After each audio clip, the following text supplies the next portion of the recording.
പങ്കെടുക്കുമ്പോഴും ഒരു തിരുപ്പട്ടത്തിന് പങ്കെടുക്കുമ്പോഴും ജ്ഞാനസ്നാനത്തിന് പങ്കെടുക്കുമ്പോഴും നമ്മൾ ചിന്തകൾ മുഴുവൻ നമ്മുടെ ജ്ഞാനസ്നാനത്തിനെ കുറിച്ചും ആദ്യ കുർബാനയെക്കുറിച്ചും ആവുന്നു.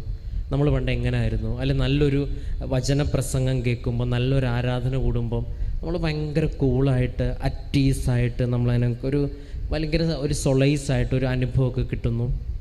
പുറത്തോട്ടിറങ്ങി കാറിൻ്റെ ഡോർ അടച്ച് കഴിയുമ്പോൾ തന്നെ നമ്മുടെ കാറിലെ പാട്ട് തുടങ്ങുമ്പോൾ നമ്മുടെ നെക്സ്റ്റ് സ്റ്റെപ്പാവും. കാറിലെ പാട്ടായി, ഡാൻസായി, പിന്നെ മൈൻഡിലെ ചിന്ത മാറി, പിന്നെ വീട്ടിലെ കാര്യങ്ങളായി. That's it. ആ ചിന്ത അവിടെ വെച്ച് അങ്ങ് തീരുകയാണ്. അപ്പോൾ നമുക്ക് വേണ്ടത് ചിന്തകൾക്ക് സാഹചര്യങ്ങളോട് ഒരുപാട് ബന്ധമുണ്ട്.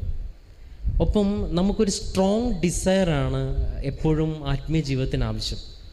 ഉടമ്പടിയിലെ അത്ഭുതങ്ങളും അടയാളങ്ങളും ഓരോ ദിവസവും ഇങ്ങനെ 10-20ഓളം സാക്ഷ്യങ്ങൾ, 600ഓളം സാക്ഷ്യങ്ങൾ, ഒരു മാസം, ഒരു വർഷം 9000ഓളം സാക്ഷ്യങ്ങൾ, ഇങ്ങനെ എല്ലാ മതത്തിൽ നിന്നുള്ളവർ, എല്ലാ പ്രായത്തിൽ നിന്നുള്ളവർ, എല്ലാ വിദ്യാഭ്യാസ തസ്തികയിൽ നിന്നുള്ളവർ, എല്ലാ മേഖലയിൽ നിന്നുള്ളവർ വന്നിങ്ങനെ പറയുമ്പം അതിൻ്റെയൊക്കെ പിന്നിൽ ഒരു സ്ട്രോങ് ഡിസയറുണ്ട്. അതായത് ദൈവം എൻ്റെ ജീവിതത്തിൽ ഇടപെടണമെന്ന് ഞാൻ ചിന്തിക്കാം. അതിപ്പോൾ നല്ലൊരാളുടെ ദൈവാനുഭവം സാക്ഷ്യം കേൾക്കുമ്പോഴും ഒരു നല്ലൊരു പ്രസംഗമൊക്കെ കേൾക്കുമ്പോൾ നമ്മളും ചിന്തിക്കുമല്ലോ. നല്ലൊരു കളക്ടർ പ്രസംഗിക്കുമ്പോൾ കളക്ടറാണോ എന്ന് നമ്മൾ ചിന്തിക്കും, ചിലപ്പോൾ ഒന്ന് ആഗ്രഹിക്കും. അതൊക്കെ സ്വാഭാവികം. പക്ഷേ ഒരു സ്ട്രോങ് ഡിസയർ മാത്രം ഉണ്ടായാൽ ഒരു ആത്മീയ ജീവിതം മുന്നോട്ട് പോകത്തില്ല. എല്ലാ ഞായറാഴ്ചയും നല്ലോണം പ്രസംഗിക്കുന്നത് കേൾക്കുമ്പോൾ നമുക്ക് എല്ലാവർക്കും ആത്മീയ ഉണർവുണ്ടാവും. അത് നെക്സ്റ്റ് സ്റ്റെപ്പ് ഇറങ്ങി താഴോട്ട് വീട്ടിൽ ചെന്ന് കഴിയുമ്പം ലഞ്ച് കഴിയുമ്പോഴേക്കും അതങ്ങ് തീരും. അപ്പം നമുക്കൊരു ഡിസയറും തിങ്കിങ്ങും മാത്രം പോരാ, ഒരു സ്ട്രോങ് ആയിട്ടുള്ളൊരു ആക്ഷൻ പ്ലാൻ ജീവിതത്തിൽ ഉണ്ടാകണം എന്നുള്ളതാണ്. പരിശുദ്ധ അമ്മയെ ഈ 3 വിഷയങ്ങളെക്കുറിച്ച് ധ്യാനിക്കുമ്പം നമുക്ക് ആവശ്യത്തിലേറെ ദൈവചിന്തകളുണ്ട്. ഒരുപക്ഷെ ക്രിസ്തീയ പശ്ചാത്തലത്തിലുള്ളവരാണെങ്കിൽ ഹെവി ലോഡായിട്ട് എല്ലാ ആഴ്ചയിലും കേൾക്കുന്നുമുണ്ട്. അത്യാവശ്യം പള്ളിയിൽ പോകുന്നവരാണെങ്കിൽ ആവശ്യത്തിലേറെ ചിന്തകൾ വാട്സപ്പിലൂടെയും ഫേസ്ബുക്കിലൂടെയും ഗുഡ് പോസിറ്റീവ് തോട്ട്സ് എന്നൊരൊറ്റ ഫിംഗർ പ്രിൻറ്റിൽ ഒരു ക്ലിക്ക് അടിച്ചു കഴിഞ്ഞാൽ നിങ്ങൾക്ക് നന്നാവാനായിട്ടുള്ള ആവശ്യത്തിനേറെ ലോകപ്രശസ്തരായ എല്ലാവരുടെ മോട്ടിവേഷണൽ സ്പീക്കേഴ്സും ക്രിസ്ത്യൻ സ്പീക്കേഴ്സും എല്ലാം നമ്മളോട് പറയും, നമ്മൾ മോട്ടിവേറ്റ് ചെയ്യുകയും ചെയ്യും. നമുക്ക് ആഗ്രഹം ഉണ്ടാവും, I want to change or I want to pray well എന്നൊക്കെ തോന്നും. പക്ഷേ അതൊക്കെ ആഗ്രഹമെല്ലാം യൂട്യൂബ് വീഡിയോ തീർന്ന് 2 മിനിറ്റിനുള്ളിൽ തീർന്നും പോകുന്നുള്ളതാണ്. ഈ ഉടമ്പടി എന്ന പ്രാർത്ഥന ഒരു വ്യക്തിയെ കൊണ്ട് ചെന്ന് നിർത്തണമെന്നുണ്ടല്ലോ, ഈ ഡിസയറിനെയും ഈ തിങ്കിങ്ങിനെയും ഒരു ആക്ഷൻ ഓറിയൻറ്റഡ് ഒരു ആക്ഷൻ പ്ലാനിലേക്ക് ഇതിങ്ങനെ കൊണ്ടുവരും. പരിശുദ്ധ അമ്മയുടെ ജീവിതത്തിൽ പരിശുദ്ധ അമ്മ ഈ ദൈവത്തിനെക്കുറിച്ച് ധ്യാനിച്ചു, ദൈവത്തിനെ വേണ്ടി ജീവിക്കണമെന്ന് ആഗ്രഹിച്ചു. നെക്സ്റ്റ് സ്റ്റെപ്പ് ദൈവം പരിശുദ്ധ അമ്മയെ തിരഞ്ഞെടുത്ത് ഒരു പദ്ധതി ഏൽപ്പിക്കുക. അപ്പോൾ ഈ ഒരു തിരഞ്ഞെടുപ്പിൻ്റെ ഒരു മാനദണ്ഡമാണ് ഉടമ്പടിയിൽ സംഭവിക്കണം. കാരണം ഉടമ്പടി എടുക്കണം അല്ലെങ്കിൽ ഈ പ്രാർത്ഥനയിൽ ജോയിൻ ചെയ്യണമെന്ന് നമ്മൾ ചിന്തിക്കുന്നു, അത് എടുക്കണമെന്ന് പറഞ്ഞ് കുറേ പേര് ആഗ്രഹിക്കുന്നു. പക്ഷെ പലരും ഇവിടെ എത്തിച്ചേരണില്ല. അത് സാക്ഷ്യങ്ങൾ ഇപ്പം 2 വർഷമായിട്ട് ഞങ്ങൾ അത് ഈ സാക്ഷ്യം പറയുന്നവരൊക്കെ ഇവിടെ തന്നെ ആലപ്പുഴ പരിസരത്തുള്ളവരാണ്. അപ്പോൾ സാക്ഷ്യം പറയുമ്പോൾ ഇങ്ങനെ പറയാം, 2 വർഷമായിട്ട് ഞങ്ങൾക്ക് ഉടമ്പടി എടുക്കണമെന്ന് ആഗ്രഹിക്കുക. വയനാടും കാസർഗോഡും കണ്ണൂരും ഡൽഹിയിലും പൂനെയിലുള്ളവരൊക്കെ വന്ന് ഫ്ലൈറ്റ് പിടിച്ചൊക്കെ ഉടമ്പടി എടുക്കുമ്പോൾ ഈ പരിസരത്തിലുള്ളവർ പറയുന്നതാണ്, എനിക്ക് 2 വർഷമായിട്ട് ഇങ്ങോട്ട് കയറണമെന്ന് ആഗ്രഹം, പക്ഷേ വരാൻ പറ്റണില്ല, തടസ്സങ്ങളാണെന്ന് പറയുന്നത്. സത്യമായിരിക്കും ചിലപ്പം വ്യക്തിപരമായിട്ടുള്ള. ഇപ്പം ഡിസയറുണ്ട്, ഒരു ആക്ഷൻ എടുത്ത് ഇവിടെ വരാനായിട്ടുള്ളൊരു നെക്സ്റ്റ് സ്റ്റെപ്പ്. അപ്പോൾ ഈ ഒരു ഇവിടെ വന്നതിന് ശേഷം ഉണ്ടാകുന്നൊരു മാനസിക പരിവർത്തനത്തിൻ്റെ ഒരു പ്രത്യേകത എന്ന് പറയുന്നത് അവിടെയാണ് ദൈവം ആഗ്രഹിക്കുന്ന ഈ കർത്താവേ കർത്താവേ എന്ന് വിളിക്കുന്നവനല്ല, എൻ്റെ പിതാവിൻ്റെ ഹിതം നിറവേറ്റുന്നവനാണ് സ്വർഗത്തിൽ കയറുക. എന്തൊരു ശക്തമായിട്ടൊരു നിലപാടാണെന്നറിയോ? പരിശുദ്ധ അമ്മ പ്രാർത്ഥിച്ച് കോൺസെക്രേറ്റഡ് ലൈഫായിട്ട് ദേവാലയത്തിൽ ഇരിക്കുന്നതിനോടൊപ്പം ഇരുന്ന പരിശുദ്ധ അമ്മയെ വെളിയിലിറക്കി ദൗത്യം നൽകി ലോകത്തിൻ്റെ രക്ഷകനെ നൽകി കുരിശിൻ്റെ ചുവടുവരെ എത്തിക്കുന്ന ഒരു പദ്ധതി ഉണ്ടല്ലോ. ഈ ദേവാലയത്തിലെ ആധ്യാത്മികത എന്ന് പറയണത് ദേവാലയത്തിൽ പ്രാർത്ഥിച്ച് തിരിച്ചിറങ്ങണമെന്നുള്ളവരാണ് ഏറ്റവും പ്രധാനപ്പെട്ട ആധ്യാത്മികത. അതാണ് അപ്പോസ്തലന്മാരുടെ പ്രവർത്തനങ്ങളിൽ കർത്താവ് മരിച്ചതിന് ശേഷം ഇവർ കഥകടച്ചിരുന്നെന്നാണ് പറഞ്ഞത്. കഥകടച്ചിരുന്നെന്ന് പറഞ്ഞത് കഥകടച്ചിരുന്നത് പേടിച്ചിട്ടാണ്. കാരണം കർത്താവിനെ കൊന്നവർ നമ്മളെ കൊല്ലുമല്ലോ എന്നുള്ള പേടിച്ചിട്ടാണ്.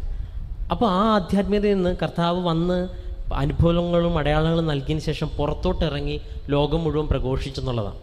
അപ്പം ഈ ഒരു ദിവസം പരിശുദ്ധ അമ്മ ദൈവത്തെക്കുറിച്ച് ധ്യാനിച്ചു, ദൈവത്തെക്കുറിച്ച് ചിന്തിച്ചു, ദൈവവേലകൾ ചെയ്യാനായിട്ട് ഇറങ്ങി തിരിച്ചു എന്ന് പറയുമ്പം ഈ പ്രാർത്ഥനകളും ഈ ഒരു ചിന്തയും നമ്മുടെ മനസ്സിലേക്ക് തരേണ്ടത്, ദൈവത്തെക്കുറിച്ച് ചിന്തിക്കാനായിട്ട് നമുക്ക് പ്രത്യേകിച്ച് ഒരു വലിയൊരു പ്രയത്നത്തിൻ്റെ ആവശ്യമൊന്നുമില്ല.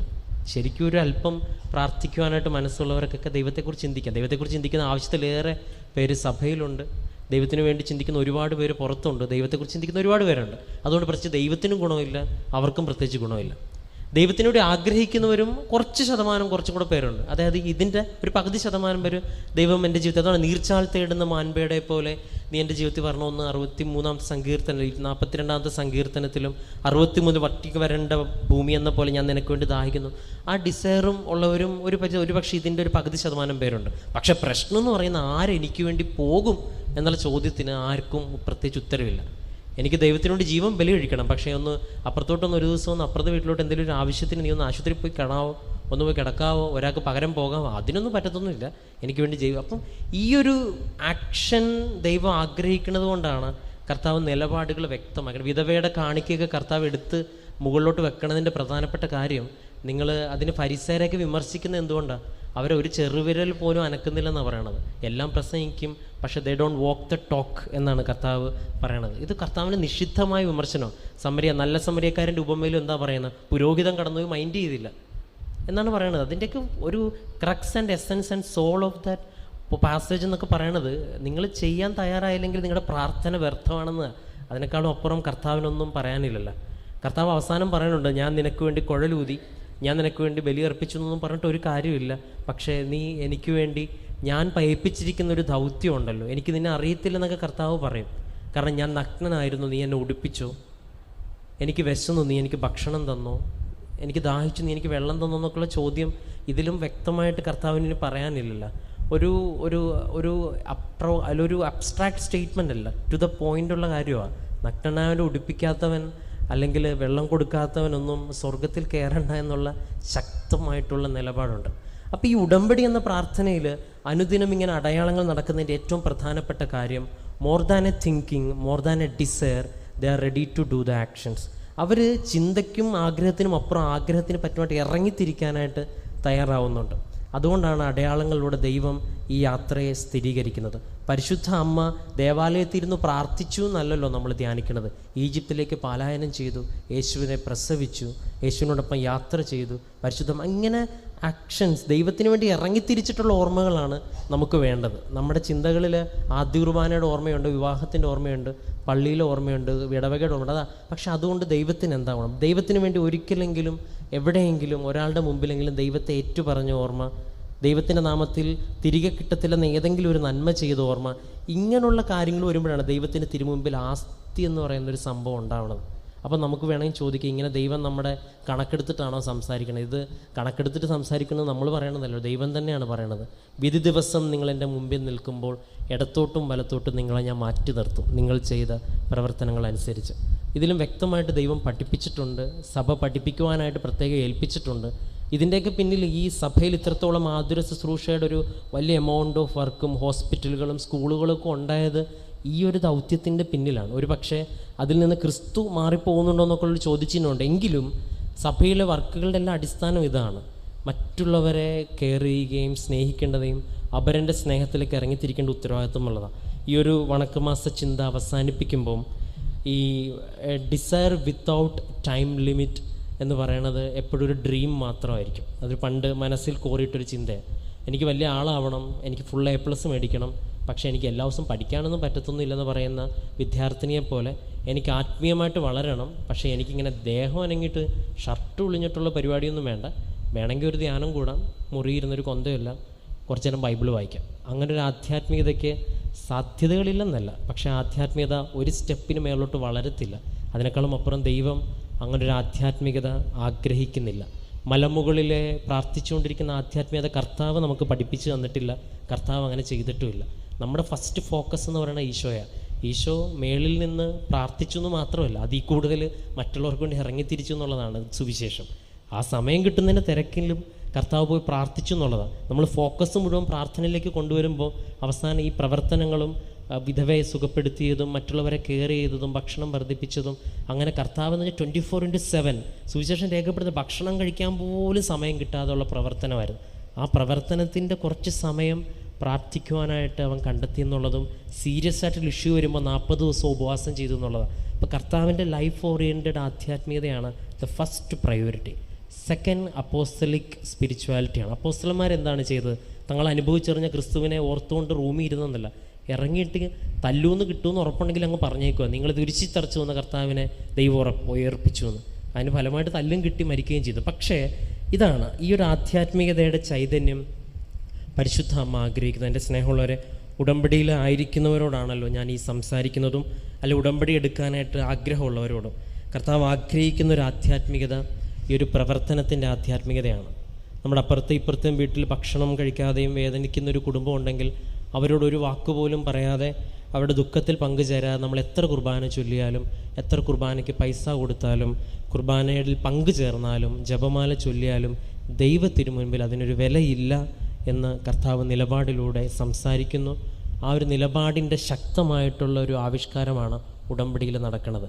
അനുരഞ്ജനപ്പെടണം. ഒരുപക്ഷെ അനുരഞ്ജനപ്പെടണമെന്ന് ടിക്കറ്റ് കൊടുക്കുമ്പം ഒരുപക്ഷെ വെറുക്കാനായിട്ട് 100% ചാൻസ് ഉള്ളവരായിരിക്കും. പക്ഷേ ദൈവം പറഞ്ഞിട്ടുണ്ടല്ലോ, ശത്രുക്കളെപ്പോലും സ്നേഹിക്കണമെന്ന്. അടിച്ചു കഴിഞ്ഞാലും കർണം കാണിച്ചു കൊടുക്കും. ഇതിലും വലിയ നിലപാടില്ല. ക്ഷമിക്കണം. ഒരു പക്ഷേ അത് ഭയങ്കര പാടാണ്. പക്ഷെങ്കിലും ദൈവനാമത്തിൽ ക്ഷമിക്കുക. അങ്ങനെ ദൈവനാമത്തിൽ എന്തെങ്കിലുമൊക്കെ ഒരു സ്റ്റെപ്പ് അങ്ങോട്ട് എടുത്ത് വെക്കുമ്പോൾ കർത്താവ് ആരാണെന്ന് നമ്മളറിയും. ഈ ഒരു വണക്കമാസ പ്രാർത്ഥനയിലായിരിക്കുന്ന നമുക്കും നമ്മുടെ പ്രാർത്ഥനയോടൊപ്പം ഒരു ജപമാല വീട്ടിൽ ചൊല്ലുമ്പം അതിന് തത്തുല്യമായിട്ട് പുറത്തൊരു നന്മ ചെയ്യാനായിട്ടുള്ളൊരു ലോജിക്കൽ അല്ലെങ്കിൽ ഒരു പ്രൊപ്പോർഷനേറ്റ് സ്പിരിച്വാലിറ്റി നമുക്ക് വർദ്ധിക്കുവാനായിട്ട് ശ്രമിക്കാം. ഉടമ്പടിയിൽ സംഭവിക്കുന്നതും അത് തന്നെയാണ്. 20% പ്രാർത്ഥിക്കുകയും 80% ഇറങ്ങിത്തിരിക്കുകയും ചെയ്യുന്ന ഈ ആധ്യാത്മികതയാണ് പരിശുദ്ധ അമ്മയുടെ സാന്നിധ്യത്തിൽ ദൈവം ആശീർവദിക്കുന്നത്. നമുക്കെല്ലാവർക്കും ഒരു നിമിഷം കണ്ണുകളടയ്ക്കാം. കണ്ണുകളടച്ച് നമ്മുടെ ഒരു പ്രാർത്ഥനാ ജീവിതമുണ്ട്, അതും പ്രധാനപ്പെട്ടതാണ്. നമ്മുടെ ബൈബിൾ വായന, നമ്മുടെ കുടുംബ പ്രാർത്ഥന, അത് നമ്മുടെ ശക്തിയാണ്. ഒരുപക്ഷെ ദ ന്യൂക്ലിയസ് എന്ന് പറയുന്നത് അതാണ്. ആ പ്രാർത്ഥനയാണ് നമ്മുടെ ശക്തിയും ബലവും. അത് കർത്താവിൻ്റെ ജീവിതത്തിലും ഏറ്റവും കൂടുതൽ വിഷമിച്ചിരുന്ന സമയത്തും ഏറ്റവും കൂടുതൽ ക്രിട്ടിക്കൽ ഡിസിഷൻ്റെ സമയത്തും ഒക്കെ ദൈവം നമുക്ക് കാണിച്ചു തരുന്നുണ്ട്. ഉപവാസവും പ്രാർത്ഥനവും പ്രായശ്ചിത്തവും. ഒപ്പം തന്നെ എൻ്റെ ജീവിതം വെച്ച് എൻ്റെ ദൈവിക ഓർമ്മകൾ എന്തൊക്കെയാണെന്നുള്ളത്, എൻ്റെ ജീവിതം വെച്ച് എത്ര പേർക്ക് ഈ 30 വർഷം അല്ലെങ്കിൽ ഇത്രയും നാൾ ജീവിച്ച് ഇത്രയും വർഷം എൻ്റെ വീട്ടിലും എൻ്റെ അപ്പനും അമ്മയും എൻ്റെ മക്കൾക്കെന്നല്ലാതെ ക്രിസ്തു എന്ന വ്യക്തിയെക്കുറിച്ച് ഒരാളോടെങ്കിലും പറയുവാനോ അല്ലെങ്കിൽ ഒരാളെങ്കിലും എൻ്റെ ജീവിതം വെച്ച് ദൈവത്തിന് നന്ദി പറയാനോ ഇടവന്നിട്ടില്ല എങ്കിൽ ദൈവത്തിന് മുൻപിൽ നമ്മൾ ഇനിയും മൂല്യമുള്ള വ്യക്തിയായിട്ട് മാറേണ്ടിയിരിക്കുന്നു. ആ ഒരു മാറ്റത്തിന് ഈ പരിശുദ്ധ അമ്മയുടെ സഹായം നമുക്ക് ശക്തിയാവട്ടെ. ഈ ഉടമ്പടി പ്രാർത്ഥന നമുക്കൊരു പ്രചോദനമാകട്ടെ എന്ന് നമുക്ക് പ്രാർത്ഥിക്കാം. കർത്താവായ ക്രിസ്തു വഴി ഞങ്ങൾ സമർപ്പിക്കുന്ന ഈ പ്രാർത്ഥന കേട്ടിരളണമേ.